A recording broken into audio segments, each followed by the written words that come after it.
করতে। মেকআপ ছবিতে স্যারের আরও একটা ডায়লগ আছে যে আমি খান না থাকলে ইন্ডাস্ট্রিতে অনেক আগেই তালা ঝুলে যেত। এই ডায়লগটাও কিন্তু দারুণ লেগেছে।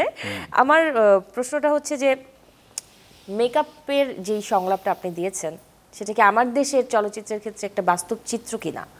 এটাকে যদি ওইভাবে মিলিয়ে দেখা যায় তাহলে হয়তো মনে হবে কাউকে করা মেকআপ মকারি করা হলো কিনা। আমার মনে হয় না, যেহেতু একটা বেঞ্চমার্ক আছে একজনকে নিয়ে, সেইটাকেই রূপ দেওয়া তাকে, তাহলে তো তার ছবি, তাকে নিয়ে ছবি তো অনন্য মামুন করেছে, তো সেটা তো হতো না যদি আমি শত্রু ভাবাপন্ন হয়ে করতাম পুরো জিনিসটার মধ্যে। না, আমি শত্রুর কথা বলছি না, বাট আমি বলছি যে এক শাকিব খান যদি না থাকে তাহলে কি আসলে আমাদের ইন্ডাস্ট্রিতে তালা ঝুলবে, এমন পরিস্থিতি কি? যদি আজকের এই মুহূর্তে বলি Shakib Khan is a name of the industry, এটা অস্বীকার আমিও করব না, একটা বক্স অফিস থেকে ইমিডিয়েটলি চলে আসে। আর সে যে অযোগ্য সেটাও আমি কিন্তু বলবো না, আমি নিজেও কাজ করেছি, ও কিন্তু মেধা দিয়ে কাজ করে, কিন্তু তিনি দিনে দিনে নিজেকে সমৃদ্ধ করেছেন তার অভিজ্ঞতা দিয়ে, এটা তো অস্বীকার করতে পারবো না।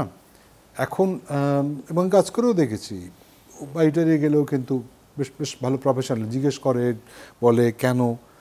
এইটা একজন অ্যাক্টরের জন্য আমি যতটুকু বুঝি জিজ্ঞেস করাটা কিন্তু একটা বড় জায়গায় নিয়ে যায়। সো কিন্তু একটা শাকিব খান কারিশমা তো আছে, I can't deny it, he is number one, Shakib Khan number one, এটা আছে।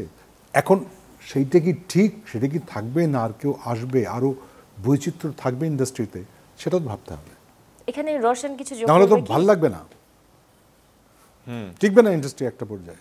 আমার ভিন্ন দরকার, আমি অন্যদিকে আমি হলিউডে যে তাকাই, ভিন্ন ভিন্ন অ্যাপ্রোচ, ভিন্ন ভিন্ন অ্যাক্টর, ডিরেক্টর, অ্যাক্ট্রেস যদি বলি সেইভাবে, ইটস ভেরি ডিফারেন্ট। আরেকটা জিনিস রোশন বলা আগে আমি বলি, সেটা হচ্ছে যে আমাদের এখানে বিকজ অফ বাজেট লিমিটেশন আমাদেরকে অনেক তাড়াহুড়োর মধ্যে করতে হয়। ধরুন এই ছবিটার মধ্যে আমি যদি একটু সময় পেতাম, কি হবে মেকআপ, কি হবে গেট আপ, কী অ্যাপ্রোচে যাবো, কীরকম নাচবো, নাচের ট্রেনিংটা দরকার, তো ওই হলো একটুখানি এই চাপের মধ্যে গিয়ে করে চলে এলাম। যে পারফেকশনে পৌঁছানোর জন্যে যে বাজেটের যে সাপোর্টটা দরকার সেইটা আমাদের এখানে অনুপস্থিত নাই।